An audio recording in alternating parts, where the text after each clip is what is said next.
every 2 to 4 years, the Democrats try to scare voters with ads like, a stand-in for Paul Ryan pushing an old lady off a cliff because Republicans are going to end Social Security and they're going to take away your health care. They never actually say out loud, according to the Constitution, is the federal government supposed to be providing those things? But anyway, here's Hakeem Jeffries.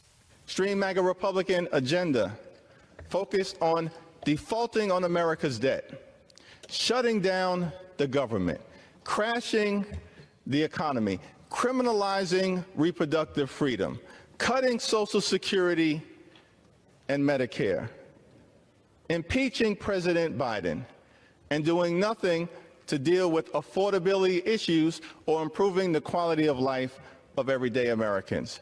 That's a shame.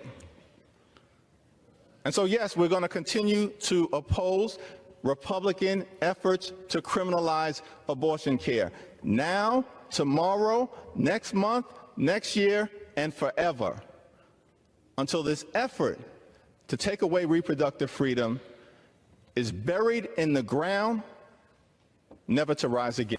My next guest is the former United States Secretary of Housing and Urban Development, and of course, a noted neurosurgeon and presidential candidate in his own right, Dr. Ben Carson. Thank you so much for giving us your time. A pleasure to be with you. Thank you. So before we get into what you're up to now, when you hear Democrats say Republicans want to take something away, well, first of all, the question has to be, is government supposed to be giving it whatever it is out in the first place? But as a healthcare professional, do you look at Obamacare and Medicare and Medicaid and say, these are efficient models, or do you think we need more private sector involvement? Well, we need some logic and common sense. There's no question about that. We spend $13,100 per capita on health care in this country every year. Some concierge practices don't cost that much. And, what do you need for good health care? You need a patient and a healthcare provider. Along comes the middleman, the administrative arm, and it becomes the primary entity controlling the other two and sucking most of the resources out. And therefore, we don't see the benefit of all that money that's being spent. We spend more than almost any other country, and yet have poor administration of our health care. And Republicans are not trying to get rid of it. They're trying to bring the prices down. They're trying to increase efficiency. They're trying to make Medicare and Medicaid solvent into the future. That requires some responsibility. What Democrats did was expand those programs to people who don't actually need them, and it creates a very difficult fiscal problem. Well, President Obama told us if you like your doctor, you can keep your doctor. If you like your plan, you can keep your plan. That turned out to be one of the biggest political doozy lies of the century. And we set up a system where the government was paying people to buy something they allegedly couldn't afford, and then we were paying people to sell something they allegedly couldn't profit from. So the government was on both sides, and they're saying that's an efficient model for healthcare. I don't see how. It's a terrible model for healthcare. And, our system in general, it would be akin to you going to a hotel, you put your credit card down, and they say, oh, you don't need to put that down. All of your costs are taken care of. And then you're like, oh, well, give me the room service menu and all the other things. Otherwise, if you're paying for it or you have some responsibility, you're saying, is there a McDonald's around? Although those are pretty expensive now, too. So, but you need to bring a situation where there's transparency, and of course, we brought that in the last year of the Trump administration, and we have to continue that transparency and bring responsibility, so that the patient is actually concerned about what the costs are. The healthcare provider is actually concerned about what the healthcare costs are, and they're not going to order extra things under those circumstances. And everybody's going to be paying attention to what's going on. Ownership and responsibility is a major factor in efficiency. So I got to ask you the on-the-spot question. Look, Trump is ahead in the polls. I don't see anyone beating him, but let's just say it's not Trump. Any Republican administration, if Republicans win the White House in 2024, would you accept the position of Secretary of Health and Human Services? Well, let me put it this way. I'm enjoying being in the private sector.